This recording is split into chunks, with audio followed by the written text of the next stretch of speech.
Vivek Bindra versus संदेश महेश्वरी के बीच चल रही जंग के बीच में अब विवेक बिंद्रा पर नोएडा में एक केस दर्ज हुआ है।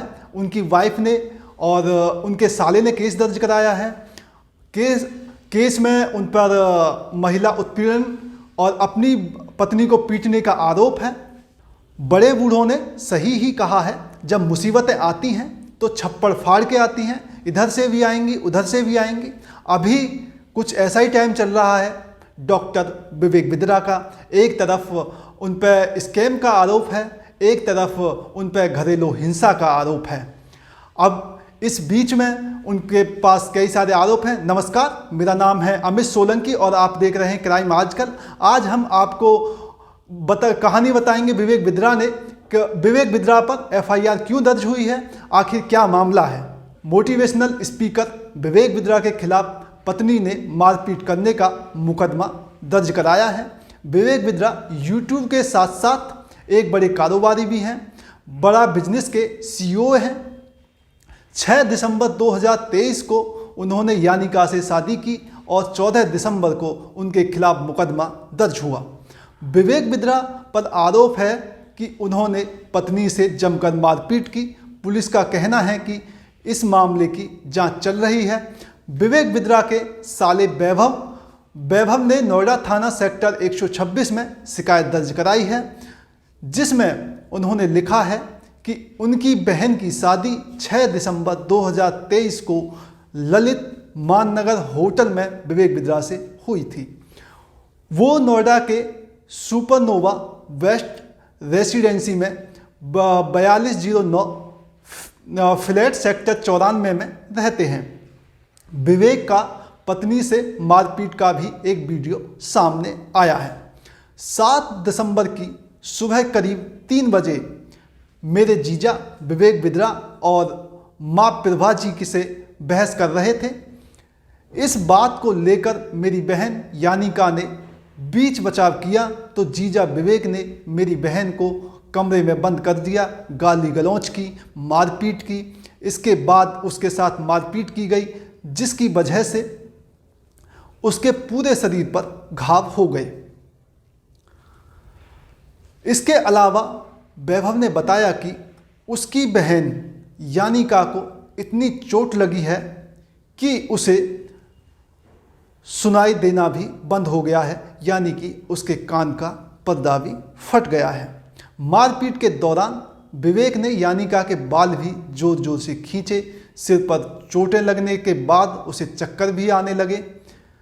यानिका का इलाज कड़कड़डूमा दिल्ली स्थित कैलाश दीपक अस्पताल में चल रहा है। इस मारपीट के दौरान विवेक ने यानिका का मोबाइल भी तोड़ दिया। हम चाहते हैं कि पुलिस विवेक के खिलाफ सख्त से सख्त कार्रवाई करे। ये विवेक बिंद्रा के साले ने अपनी शिकायत में और बताया है। तो आखिर इतना बड़ा मोटिवेशनल स्पीकर अपनी बीवी के साथ ऐसा कैसे कर सकता है? और ये एक बहुत बड़ा सनसनीखेज मामला है और एक बहुत ही बड़ा, जैसे कि आज हम कहते हैं आज की दुनिया में अपनी बीवी को पीटना, घरेलू हिंसा, ये एक बहुत ही संवेदनशील मामला है जो अभी विवेक बिंद्रा के खिलाफ ट्रेंड चल रहा है। स्टॉप बिजनेस, बड़ा बिजनेस स्कैम, उससे भी कहीं संवेदनशील ये मामला है जो इन्होंने अपने घर पर अपनी पत्नी के साथ में किया है। ये मामला अब 2 तरह से हम देख सकते हैं कि ये मामला लोगों का ध्यान भटकाने के लिए किया गया है या सच में ये मामला किया गया है। ये जो जांच पड़ताल के बाद ही पता चलेगा कि अब लोग क्या करते हैं कि अब जैसे बड़ा बिजनेस स्कैम हुआ है, इस स्कैम को दबाने के लिए, लोगों का ध्यान भटकाने के लिए उन्होंने अपने खिलाफ अपनी पत्नी को, अपने साले को, सभी को शामिल करके साजिश के तहत ये पूरा का पूरा लोगों का ध्यान भटकाने के लिए, मीडिया को भटकाने के लिए ये ट्रेंड कराया कि और अपने ऊपर एफआईआर दर्ज कराई है। परंतु हम ये भी नहीं कह सकते कि उन्होंने घरेलू हिंसा नहीं की। हो सकता है कि ये मामला सच भी हो, तो ये जाँच के बाद पुलिस ही पता लगाएगी।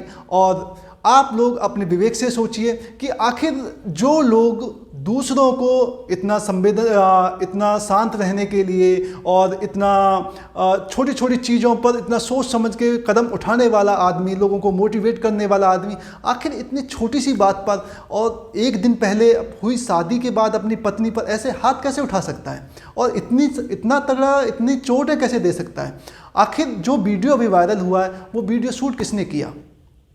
तो ये होना थोड़ा सा हमें लग रहा है कि, और इसी बीच में जब दोनों के बीच में संदीप माहेश्वरी और वर्सेस विवेक बिंद्रा चल रहा है, इसी बीच में ये केस आया।